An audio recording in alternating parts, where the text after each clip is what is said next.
Merci de votre fidélité. Juste une petite formule que j'ai trouvée dans le Talmud et qui mérite d'être pensée, méditée, intégrée. On trouve dans le traité Kiddushin, traité consacré au mariage, à la page 70b, verso donc, cet enseignement Kol haposel bemumo posel. Celui qui dénonce un défaut, en fait, il dénonce son défaut.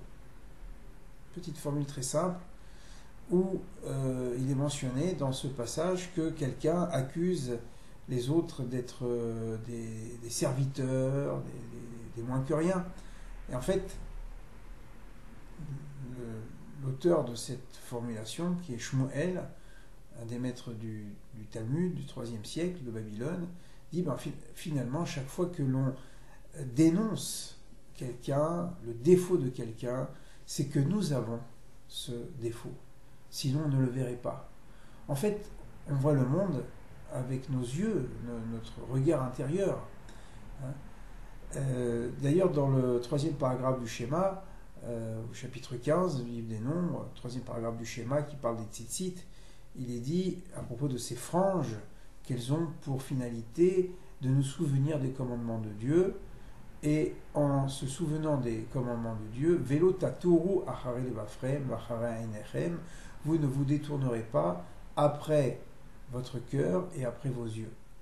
Alors, beaucoup de commentateurs posent la question, mais est-ce qu'on n'aurait pas dû dire d'abord, vous ne vous détournerez pas après vos yeux et ensuite après votre cœur? Parce que c'est les yeux qui voient et ensuite le cœur qui désire. Mais en fait, le verset dit le contraire. Vous ne vous détournerez pas après votre cœur et après vos yeux. C'est-à-dire qu'en fait, c'est le cœur qui pousse les yeux à regarder d'une certaine manière. Donc nous regardons le monde en fonction de ce que nous sommes.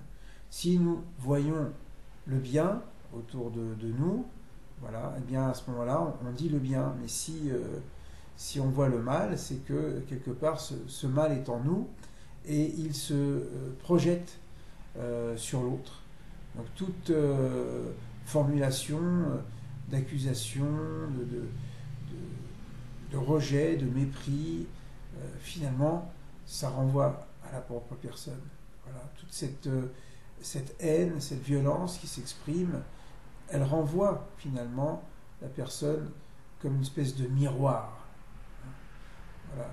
L'autre que l'on dénigre, c'est le miroir de soi-même qu'on ne voudrait pas voir. Bien sûr, c'est l'autre qui reçoit l'insulte, mais au fond, c'est soi-même que nous dénonçons. Kol haposel bemumo posel.